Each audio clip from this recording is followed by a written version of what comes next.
Bonjour à toutes et à tous. Merci d'avoir participé à notre série C'est la rentrée. On vous a demandé de nous envoyer des questions sur l'utilisation, la consommation de substances, comment parler à vos jeunes. On a reçu plusieurs questions et ça me fait plaisir de partager certaines de ces questions aujourd'hui avec vous.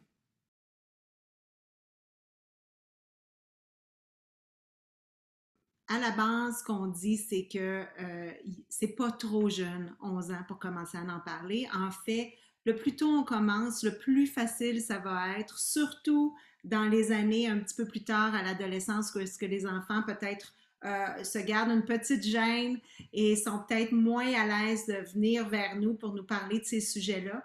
Alors, si on met la table tôt et on commence à en parler plus tôt, ça sera plus facile plus tard. Puis ce qu'on dit aussi, c'est peut-être une bonne façon de commencer d'en parler. C'est sûr que c'est de l'adapter selon le contexte culturel, selon le contexte familial. Mais dans un contexte de société où, par exemple, on a légalisé le cannabis, il y a plusieurs magasins de cannabis qui ouvrent dans nos quartiers. Peut-être utiliser le fait qu'on marche ou on passe à côté d'un magasin et solliciter l'opinion de nos jeunes, peu importe leur âge, 9, 10, 11 ans, dire si tu sais quoi, ce magasin-là, est-ce que tu sais qu'est-ce qu'ils vendent? Est-ce que tu sais maintenant que c'est légal? Qu'est-ce que tu sais par rapport à ça? Et à l'opposé de donner toute l'information, aller solliciter leur opinion puis savoir qu'est-ce qu'ils savent à propos de ça, puis peut-être en profiter justement pour donner des compléments d'information puis répondre à leurs questions. Donc, le plus tôt on commence, le moins bizarre ou le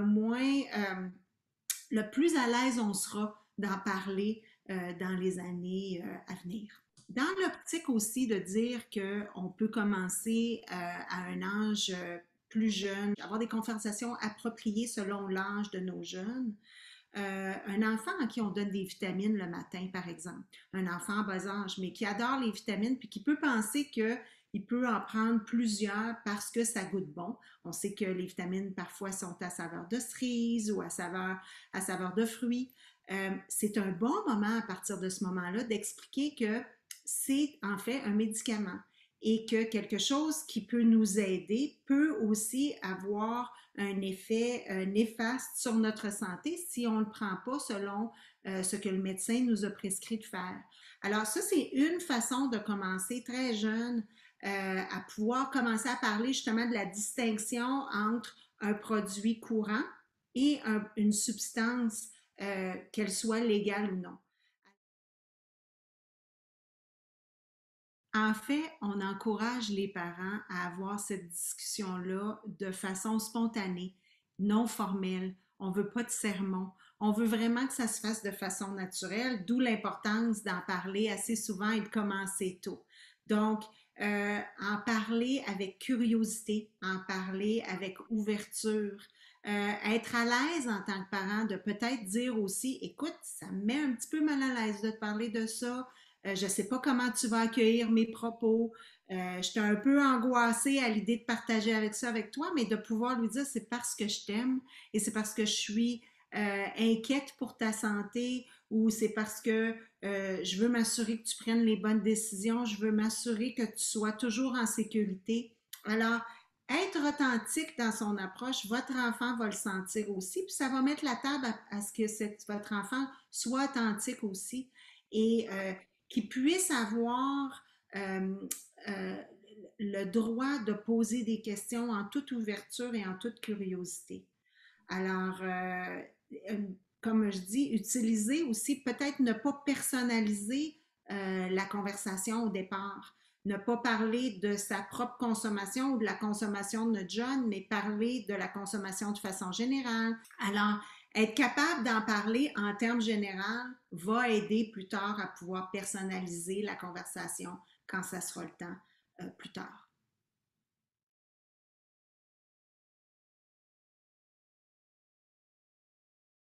C'est sûr que c'est inquiétant en tant que parent.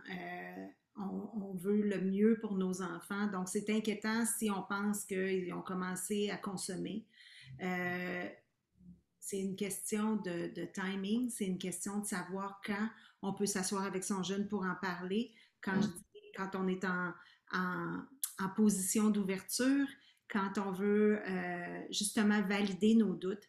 Alors, je pense qu'on peut le faire en toute ouverture, puis dire qu'on a une certaine inquiétude. Je soupçonne que tu as commencé à peut-être prendre du cannabis, à peut-être à prendre du pot. Est-ce que j'ai raison? Est-ce que j'ai matière à m'inquiéter? Je vais t'expliquer pourquoi moi je suis inquiète. Lui parler que le cerveau ne se développe pas complètement jusqu'à l'âge de 25 ans. On a plein de faits basés sur la science sur notre site, mais aussi prendre en considération le contexte. Donc, être capable d'aller explorer avec votre fille, par exemple, dans quel contexte est-ce qu'elle prend du cannabis? Est-ce qu'elle sait la valeur, la teneur en THC qu'il y a dans ce qu'elle prend? Euh, avec qui elle prend ça? Comment elle fait pour retourner à la maison après avoir consommé, si c'est le cas? C'est sûr que le premier sentiment, c'est un sentiment peut-être de panique ou de colère ou de grande inquiétude.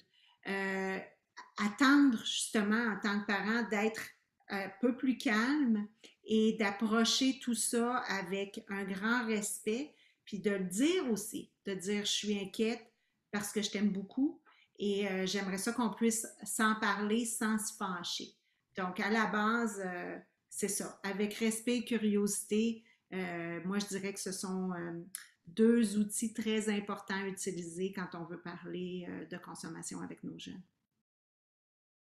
On voit une grande corrélation entre la santé mentale et la consommation de diverses drogues. Ce serait une belle occasion pour le parent de justement parler de santé mentale avec son jeune. Tasser un petit peu la consommation pour l'instant, puis aller explorer avec notre jeune quelle est la source de ses angoisses, comment ça va, comment c'est géré, quand est-ce que c'est déclenché, dans quel contexte, et savoir justement quelle est l'ampleur, est-ce qu'il y a vraiment un problème de santé mentale, quelle est l'ampleur du problème, et aller explorer ça avec notre jeune, puis peut-être regarder aussi à des alternatives. Quoi d'autre est-ce que je pourrais faire que de consommer pour essayer de gérer mon stress, gérer mon anxiété? Mais je dirais aussi que si le parent ne se sent pas à l'aise, se sent un peu dépassé ou sent qu'il y a vraiment un enjeu de santé mentale important, de ne pas hésiter à consulter un spécialiste de la santé, soit le pédiatre, le médecin de famille. Il y a différentes ressources aussi sur notre site pour vous guider à savoir qui vous pouvez aller consulter, mais n'hésitez pas à les consulter pour vous épauler là-dedans. Je pense que c'est d'où l'importance de commencer à en parler tôt et de commencer à en parler de façon neutre, de ne pas nécessairement personnaliser l'affaire quand ils reviennent d'un party puis que là on commence à questionner, c'est pas le moment propice pour le faire. Mais si on en parle avant, puis qu'on regarde différents scénarios ensemble, puis qu'on explore différentes façons dont mon jeune pourrait se comporter, puis l'outiller avec ça, ben ça, à ce moment-là, quand il va arriver à la fête, il va être, il sera pas pris au dépourvu. Il va être capable de peut-être prendre une meilleure décision. Par exemple, si on lui offre de fumer ou de boire et que mon jeune préférait ne pas le faire, être capable d'avoir travaillé des réponses qu'il peut le donner à ce moment-là. Par exemple, j'ai un tournoi de hockey demain, je veux être en pleine forme, donc ce soir, j'aime mieux pas en prendre. Ou je prends des antibiotiques, c'est pas conseillé de mélanger ça avec. Donc, qu'on puisse avoir des réponses à l'avance pour qu'ils puissent justement, comme je dis, parler en connaissance de cause puis pas être pris au dépourvu. Puis peut-être dire à notre jeune aussi que ça nous arrive en tant qu'adulte aussi d'aller dans des occasions sociales où est-ce qu'on se fait demander ah oh, ben tu prends pas un verre de vin et si ce soir-là on a décidé de pas prendre du vin, je peux vous dire que c'est arrivé moi à différentes occasions de me faire demander mais comment ça tu bois pas mais qu'est-ce qui arrive puis que je me fais questionner. Alors ça s'applique à moi aussi puis d'expliquer aux jeunes que ben si avant j'ai pensé à comment je peux répondre à ça pour arrêter le dialogue puis que on puisse me laisser tranquille, mais ça s'applique en tant qu'adulte aussi. Donc, ça permet peut-être une situation de partage avec son jeune où est-ce qu'on dit, t'es pas tout seul, on est tous dans le même bateau. Pour conclure, j'aimerais vous inviter à venir sur notre site web. On a beaucoup de ressources, à la fois pour s'éduquer, s'informer sur les différentes substances, qu'elles soient légales ou illicites, mais aussi sur comment amorcer le dialogue avec son jeune et comment poursuivre la conversation à travers les années. Aujourd'hui, on a répondu à plusieurs questions, mais je suis certaine qu'il y a d'autres questions, il y a d'autres façons d'aborder les choses.